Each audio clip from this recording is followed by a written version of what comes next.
Salut à tous et à toutes, aujourd'hui petite vidéo avec une édition un peu spéciale maintenant que je cherche à faire sur la chaîne, c'est présentation de raid. Et aujourd'hui on est à Annecy avec Kat qui aujourd'hui va vous présenter sa passion et comment elle en est arrivée là et ce qu'elle fait aujourd'hui.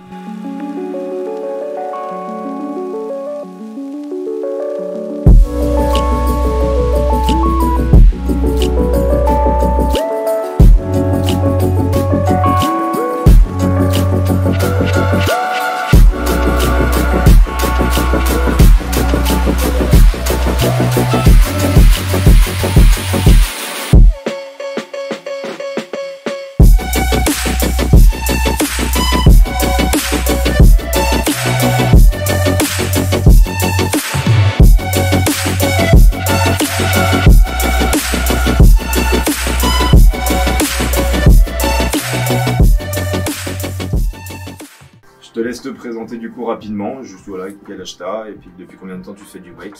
Ok. Et puis, Alors, j'ai 35 ans. J'ai commencé le wake surf, j'ai dû commencer en 2016.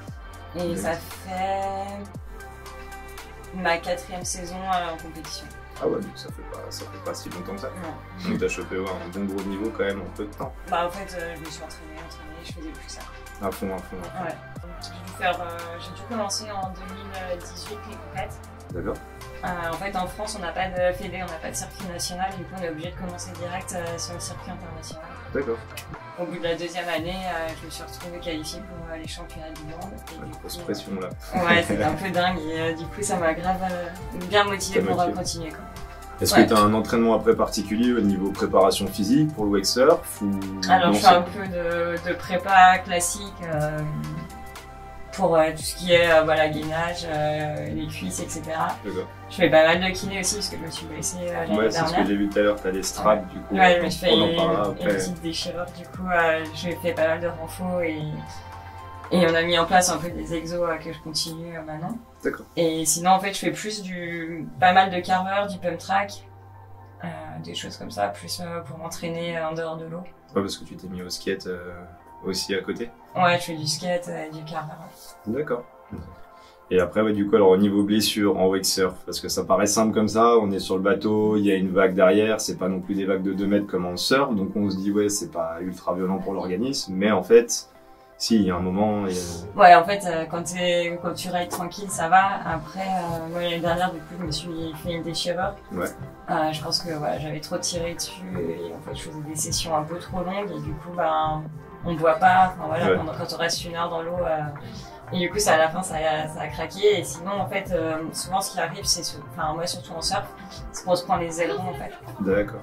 Et en fait, quand tu commences à essayer de trickser, des fois... C'est pour ça qu'il faut les virer, les ailerons, ça sert à rien. Tu passes en skimboard et ça va très bien.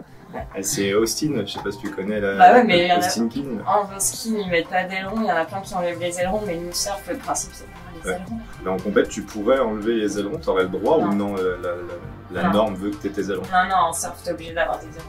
Et au niveau, justement, réglementation, t'es obligé d'avoir une planche d'une certaine taille ou après tu peux quand même moduler ta board comme par exemple, pour le surf, je crois qu'il y a juste une histoire d'épaisseur de la planche, parce que sinon après c'est du ski. D'accord. Et surtout des ailerons.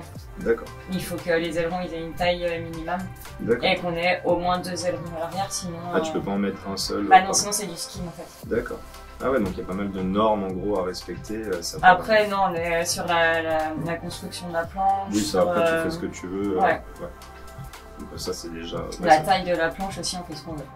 Et après, par exemple, aujourd'hui, qu'est-ce que tu donnerais comme conseil pour un jeune qui aura envie, ou même un adulte, quelqu'un qui a envie de se lancer dans le wakesurf et qui a envie d'apprendre les bases correctement et pas juste de faire une session un peu comme nous. On fait une session dans l'année, on est content.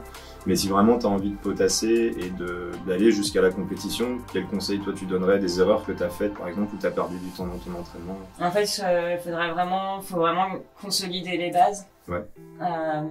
Et pas avoir peur en fait d'essayer des tricks. Et en fait, il y a aucun tricks. Enfin, il y a des tricks qui sont un peu plus compliqués, mais en fait, ça dépend vachement des personnes. Et du coup, en fait, faut pas se dire, si on a envie d'essayer un trick, faut l'essayer. Et même s'il rentre pas tout de suite, je pense que ça sert à rien de bloquer dessus, faut en essayer d'autres. Ouais. Et en fait, au final, d'essayer plein de choses, par exemple, rider en switchback. Ouais, ce qu'on voyait ce matin, ce que tu faisais sur le bateau, par exemple, alterner sur la vague. Switchback, ou même en back, c'est-à-dire aller de l'autre côté de la vague et rider dos à la vague. Et en fait, au fur et à mesure, ça va t'aider à prendre en fait différentes sensations. Ouais. Et par exemple, même quand tu fais un 3-6, à un moment donné, en fait, t'es en position plus ou moins switchback. C'est plein de petites choses qui au final vont débloquer tes tricks. Ouais, faut pas rester que dans ta zone de confort et aller chercher vraiment la polyvalence. D'ailleurs, c'est ça qu'on voyait ce matin, c'est qu'au niveau polyvalence, t'as un style qui peut être ultra agressif à des moments. Où genre tu t'éclates, on te voit, tu te balades sur la vague, tu utilises vraiment toute la vague et tu te fais plaisir dessus. Et des moments où t'es très smooth, c'est juste profiter du tube et c'est beau à voir du coup cette polyvalence. Mais derrière, je pense que ça demande des heures et des heures d'entraînement. En fait, souvent pour les compètes, en fait, on est jugé. Il y a 4 notes. Donc en fait, il y a tout ce qui est difficulté, la diversité des tricks, etc. Et il y a l'intensité. Il va falloir vraiment enchaîner ces tricks et y mettre vraiment beaucoup d'énergie et les envoyer super fort. Ouais. Et en fait, c'est ça qui est un peu dur, c'est que nous, les compètes, en fait, on fait 45 secondes aller, 45 secondes retour. D'accord. Et là, en fait, il faut envoyer. Si on s'entraîne pas au moins des fois derrière le bateau à l'entraînement, à enchaîner. C'est pas forcément naturel et du coup c'est marrant d'avoir justement ce côté où on se met en mode un peu machine et on envoie tout et après d'autres moments où on est plus chill et on essaye plus des tricks et on prend le temps. Ouais, surtout avec l'adrénaline un peu, justement là t'étais en compétition le week-end dernier et au niveau de l'adrénaline, la sensation que t'as, parce que quand t'es à la maison c'est cool, c'est le chill au pied du bateau, mais quand t'es en compète, est-ce que t'arrives bien à gérer ton stress et t'es un peu comme à la maison ou non, tu te sers à mort de l'adrénaline justement pour envoyer? Ça dépend. En fait, il y a plusieurs choses en compète. Déjà, on n'a pas des échauffements ou d'entraînement sur la vague avant. Ça veut dire qu'en fait, on attend et quand c'est notre tour, on se jette derrière le bateau. Tu sais même pas en gros quel type de vague le bateau fait. Alors, des fois, la veille, on a le droit d'essayer. Ouais. Après, ça dépend les gens qu'il y a sur le bateau, comment il est chargé, les conditions du lac et tout ça. C'est vrai qu'on ne connaît pas forcément trop la vague. D'accord, ça c'est chaud. Ouais, on n'est pas forcément chauffé, on n'a pas fait de corde avant. Ce travail, en fait, au début, ça fait bizarre, mais en fait, après, il faut vraiment arriver à s'adapter et puis pas y penser. Mais oui, là, c'est clair qu'avec le pilote. Là, je joue beaucoup aussi. Et tu vois, par exemple, à Wake Arena, c'est nickel parce que Nico, en fait, en plus on se connaît là et du coup il connaît vraiment bien son bateau. Puis on voit comme vous échangez aussi, vous avez vraiment chopé une complicité entre lui qui pilote bien et qui te connaît. Donc je pense qu'au niveau du bateau, toi tu dois ressentir que des fois il t'aide ou pas sur la vague, s'il y a des vagues qui arrivent en face par exemple. Ça il me le dit, puis c'est surtout qu'en fait il adapte le wedge, donc la pente de la vague. En fonction des tricks, des fois quand t'envoyais mon van justement un peu fort, on met la vague près. Et quand je veux juste essayer genre les chevilles et tout comme ça, souvent il me la baisse un peu, il l'adapte un peu plus. Ouais, donc ça c'est top. Plus l'échange que vous avez où vous faites des signes, de temps en temps justement je voyais vous avez des échanges où il te regarde, lâche carrément le bateau et vient de parler à l'arrière. Ça c'est vraiment cool ce partage que vous avez. C'est cool parce que du coup en fait à chaque trip il me dit tout de suite ce qui va pas et tu gagnes du temps. On n'est pas obligé d'attendre que je tombe pour débrief. Du coup maintenant donc t'es sponsorisé donc par Ion. Donc ton partenaire Source justement, qu'est-ce que ça a fait en gros? Parce que moi qui ai voulu être rider pro par exemple à l'époque quand j'étais jeune, c'est le truc que t'attends, c'est d'être sponsorisé, de commencer à pouvoir être suivi et qu'on te booste en fait dans ta carrière de sportif. Et toi comment t'as réagi en fait la première fois on t'a proposé d'avoir un partenaire ou qu'on t'aide un peu dans ton sport et dans ta passion?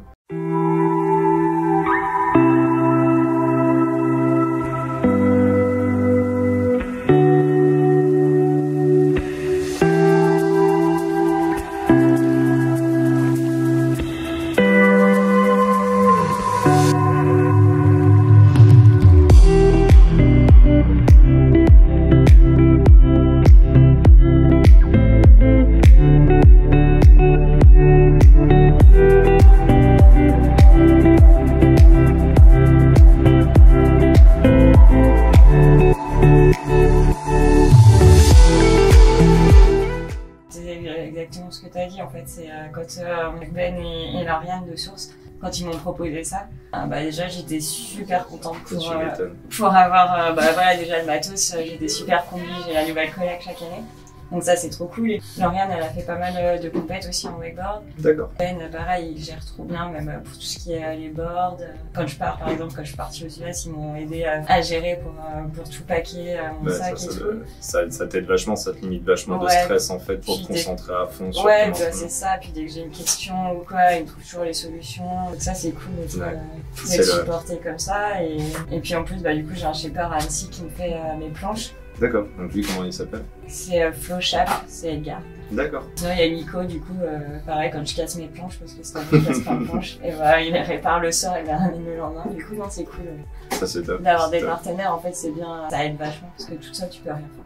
Bah ouais c'est ça quoi, il y a un moment quand tu veux commencer à vraiment envoyer plus fort et vouloir faire de la compète et tout, il y a toute la logistique. Ça te libère la tête de plein de choses quoi, donc c'est cool. Moi j'ai juste à rider et il gère tout. Du coup au niveau de tes objectifs après par la suite, tu veux continuer encore Ouais, là l'année prochaine, en fait là c'était ma première année en Outlaw. D'accord. Les points, le ranking en fait il se fait sur une base de points de l'année d'avant et tes 3 meilleures compètes de l'année. D'accord. Et vu que je viens de passer semi-pro en fait, du coup ma base de points elle était vachement cutée. Et ma base de points l'année prochaine je vais essayer de viser les boards. Ça chaud. Ouais. J'espère que ça va le faire, je te le souhaite. Merci. Je te le souhaite. Et après, au niveau de tes expériences, tes meilleurs souvenirs dans le wakeboard, dans ta passion justement, qu'est-ce que tu aurais comme meilleur souvenir aujourd'hui? Une session ou en compète ou un voyage que tu as fait ou tu as raidé? Je pense que j'adore avec le wakesurf, il y a pas mal de choses, mais on va dire qu'il y a plusieurs meilleurs souvenirs. C'est déjà de pouvoir voyager pour le wakesurf. C'est cool de voyager et en plus avec un but, tu sais que t'as une compète ou t'as un training, du coup tu vois en plus les choses différemment, tu rencontres des gens de la communauté, du coup c'est vraiment cool. Ça doit être, du coup c'est tous les voyages que j'ai pu faire, que ce soit aux US ou même en Europe, à chaque fois c'est trop cool. Le rêve de tous les riders, voyager. Ouais c'est ça, du coup on est bien chanceux pour ça et puis sinon peut-être que cette année on a fait une compète à la GVA. D'accord. Et c'était la première compète vraiment en physique, en live qu'on ait faite depuis 2 ans. D'accord. Et ça c'était je crois le meilleur souvenir de la saison parce que c'était juste fou et on était à la nautique, on avait une énorme terrasse privatisée avec un DJ, un écran géant, c'était vraiment, je crois que c'est le meilleur souvenir de la saison. Et du coup avec les meilleurs souvenirs, le pire souvenir? Celui vraiment une sale session ou un sale moment justement dans le wakesurf? L'année dernière, à la fin de la saison, en fait, je m'étais fait ma déchirure, sauf que le médecin s'était un peu trompé le diagnostic et m'a dit qu'au contraire, fallait que je force. Et c'est parce que je n'avais pas assez de muscles et je m'entraînais à fond et j'avais mal et je trouvais plus du tout de plaisir et c'est vrai que du coup c'était plus du tout pas forcément les bons souvenirs. Et là ça va, ça commence à... Tu sens que tu peux revenir sur ta cuisse et que là ça tient, après on met le tape justement pour tenir quand même un peu le truc parce que là ces temps je ride pas mal mais... tu sens que ça fait la différence et que ça te tient quand même. Ouais, ça flingue ton bronzage. Merci bien en tous les cas Kat. Bon courage en tous les cas pour la suite et puis je te souhaite tout le bon pour les compètes et puis ça envoie. Ouais, merci.